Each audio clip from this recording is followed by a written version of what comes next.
Hello, this is Bruno. Chasing dream is about passion.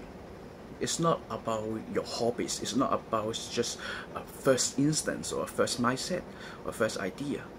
Because a lot of people that might be misunderstanding the passion is your desire, your dreams that okay, I'm very up right now, very high right now, so I'm going to do this no matter what. However, once they got fail, setback, they will just lose control, lose the interest about the dream chasing. So that is very dangerous. That is just a wild beast. That is just too dangerous, too wild for this. Just you think that and then you do it. That is not a good start for the dream chaser.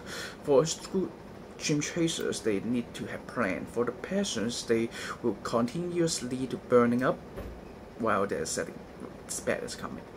So the best way is you have system. You have system to control, your system to manage, you have system to support your own passion, develop your own passion, and also cover your dream as well.